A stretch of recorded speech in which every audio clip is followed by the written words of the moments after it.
Alright, what is going on, my dudes? We're back here today with some more Apocalypse in Tier 1 Alliance War gameplay. I was fortunate enough to pull this guy super early on the live servers, so I feel like it's like my duty to test this guy out in Alliance War and show you guys some gameplay. So up first, man, we have a very interesting matchup here, man. We're going up against Node 23 Mixmaster Korg. This is a rank 3 Korg against the Alliance Kenobi, man. So this is a stubborn defender on Mixmaster, Aggression Prowess, and Power Focus 1.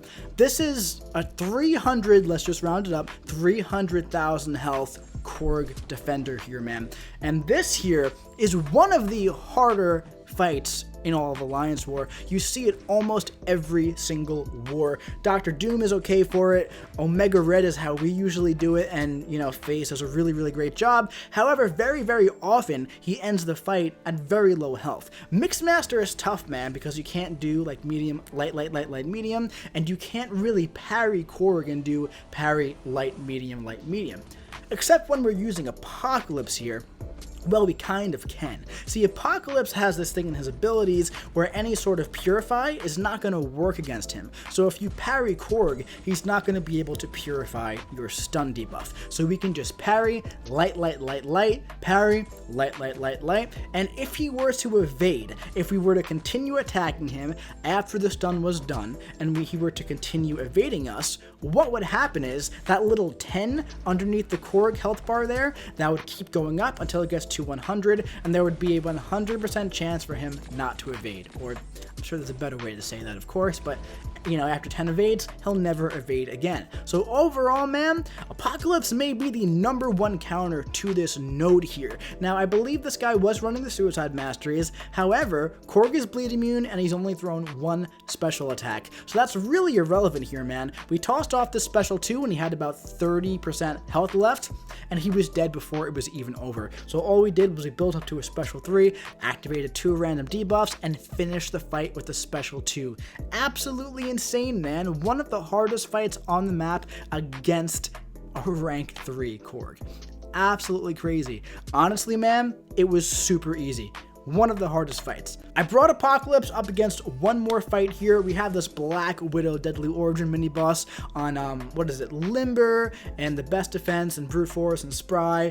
Not the #1 best placement here unless she throws off a special 1, but let's just see how Apocalypse does against a 200k health, you know, mini boss here. Now, this guy was running suicides as well, and of course she's taking some damage, you know, from the bleeds. But Apocalypse is really good here, man, because of Limber, we're not gonna parry too much, and we're gonna like bait out heavy attacks. And if we go in and try to intercept and we kind of mess up, well, you know, and we hit the block, it's okay, because if you do a light attack into their block, look at that, man. He gets stunned, and you get to continue your combo. Apocalypse is really good for Alliance War, man. Here we're baiting out the special 2, of course, some recoil happened. Refresh all those debuffs with a heavy attack, and look at that, man. Look at how she just drains. Of course, the Suicide Masteries were adding to that, but like what, man? Another 15, 20 seconds, maybe one more special 1 for that fight? Imagine that there were no Suicide Masteries, and we built back to a special 1 and ended the fight like that. Really good stuff, man. My Cable and Sinister were dead because I just threw them at the Dragon Man prior just to get through it so I can get to Black Widow. That was like a rank 2 Cable and just a rank 1 Sinister, so don't worry much about that. There's nothing to see there. Only 2 fights with Apocalypse this war. I'll probably bring him in for the rest of the offseason. We don't know if he's going to go on defense yet or not.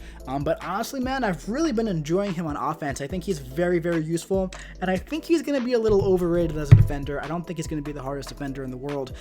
But yeah, dude, Apocalypse is pretty good, man, for Tier 1 Alliance War.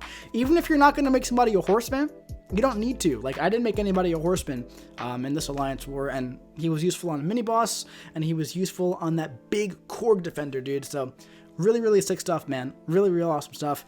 Very glad to see Apocalypse putting in some work there. But that's going to be it for this video, my dudes. I do hope you enjoyed it. If you did, do your boy a favor and drop a like. Comment what you think about Apocalypse and Tier 1 Alliance War in the comment section below. And subscribe if you want to see some more Apocalypse videos coming to you very soon, man. I've really been on the Apocalypse hype train lately.